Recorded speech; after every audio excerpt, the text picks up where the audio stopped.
Hello viewers, on this edition of Rental Review we have a 2025 Hyundai Elantra. This vehicle I picked up this week. I've had it for a few days. It was raining the first couple days, so it's not as clean as maybe I would have liked it, but couldn't do the video the first couple days because of the weather. So this vehicle only has, I think it's like just over 2,000 miles on it, so it's brand new. And I'm not too sure of the trim levels what Elantra has, but it is kind of more of the basic model with cloth interiors. Does not have keyless entry. Well, has keyless with a fob, but you can't walk up to it and the door's open. Push button start though, which is interesting because I have a 2016 Grand Cherokee that had Laredo, bottom of the line, that has keyless. You don't have to touch the doors for them to open. So I find that fascinating. So it's not a bad looking vehicle at all. I certainly like the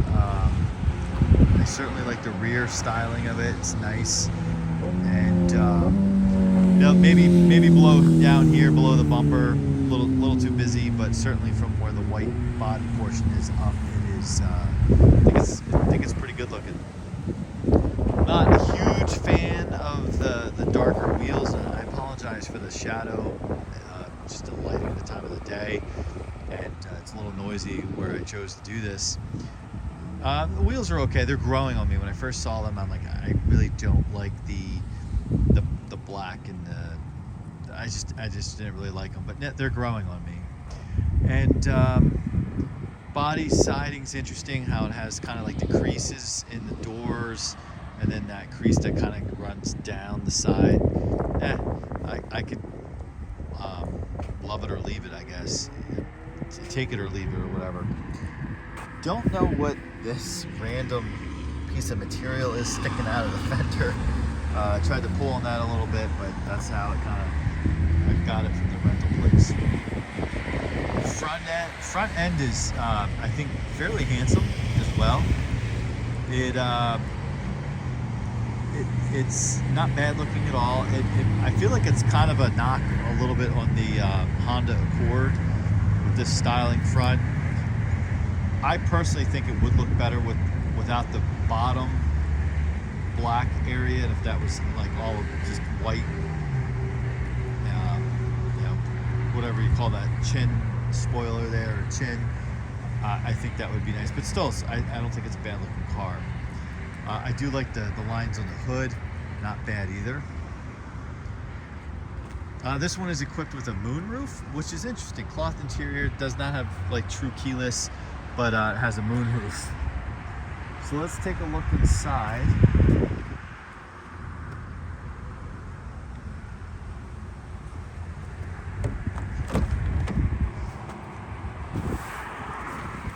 All right, so again, I apologize for the light. So we'll start it.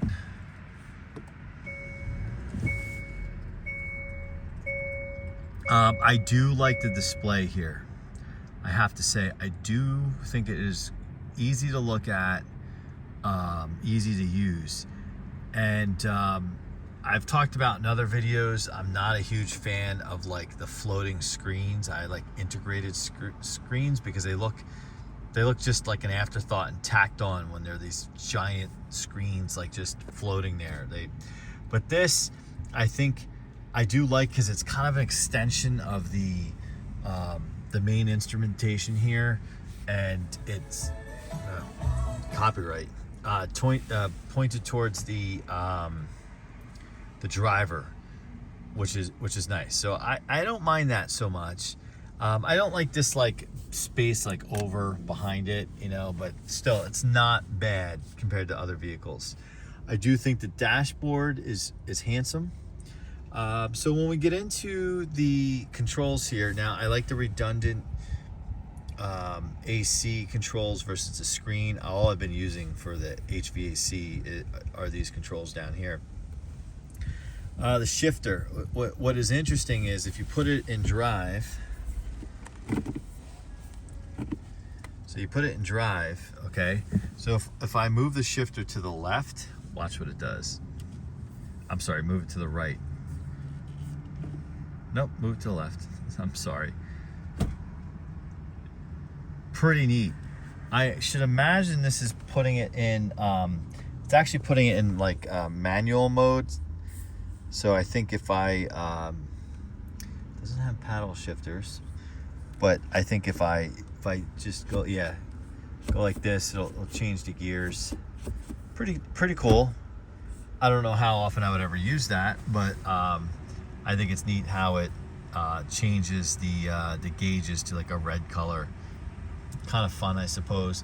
You know, the weird thing is that's supposed to be kind of like a performance gimmick, and this is not a performance vehicle. It is a it's kind of a bottom of the line car. So like I said, I like the redundant controls here.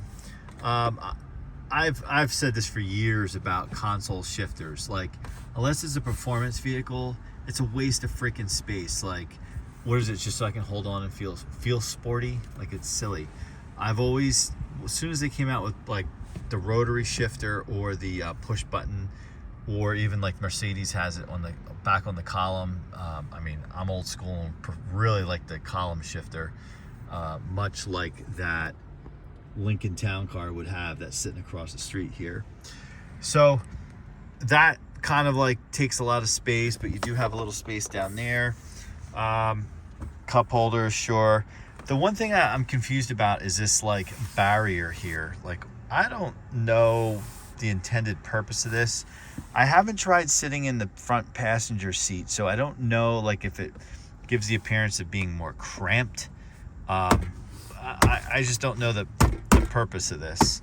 I really don't. I believe in the Corvette they kind of have something like that, but it has a purpose. Like, I believe there's controls on it. So I do not like that at all. Like, that should be canceled out.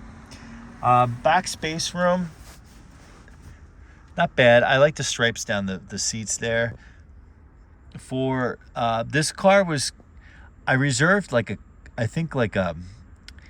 don't want to say a compact car, not a subcompact, but I think I ordered a compact. And they gave me this, which is confusing because I've ordered full-size cars and they've given me Nissan Sentras.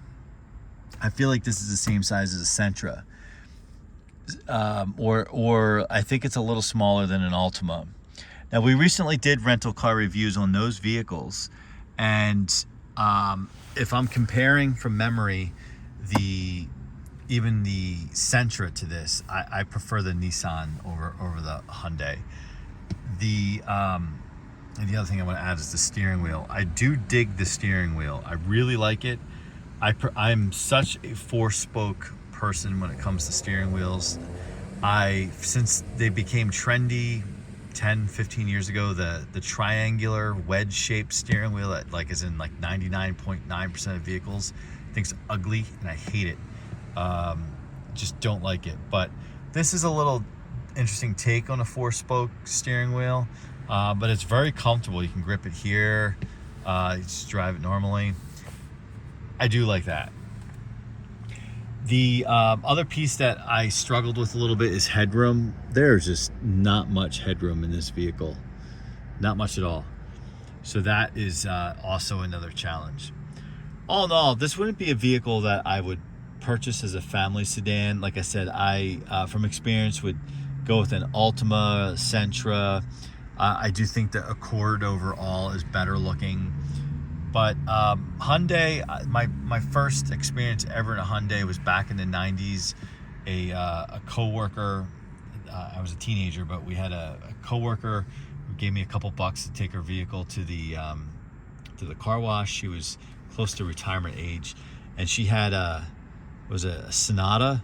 It was like, I guess, the small Hyundai, and it was like, boy, was it plain Jane, had nothing in it. And this still has that kind of feel to it. This is certainly a nicer vehicle than that vehicle was. Maybe she had an Elantra. I think actually she had an Elantra. I remember it was a white with cloth interior, and it was a noisy 4-cylinder in it.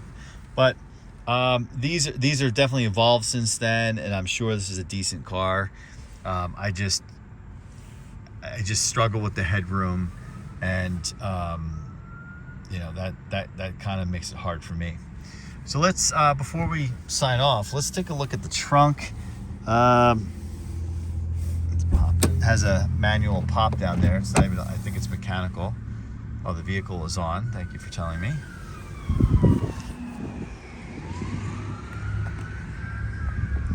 So trunk, it does a good job. This is what you have for trunk space. I had a full-size suitcase, and it just swallowed it right up. So nice job there. And yeah, I think that's going to really be about it for this vehicle. Again, not a vehicle that I would purchase if I was in the market for a sedan, but certainly not a vehicle that I'm like, oh, I hate this car, I'm dying to turn it back in. This is certainly fine. Don't know how it would perform in the winter months. I'm currently in Michigan. It's obviously not the winter, but that could be a whole different story.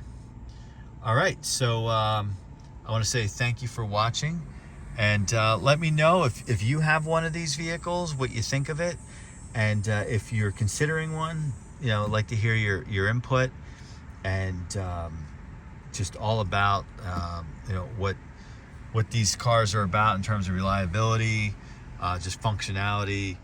Certainly your comments are very valid and kind of give additional insight to someone who may be considering this as a vehicle. And like, comment, subscribe, and appreciate you watching and spending the time. We'll see you on the next one.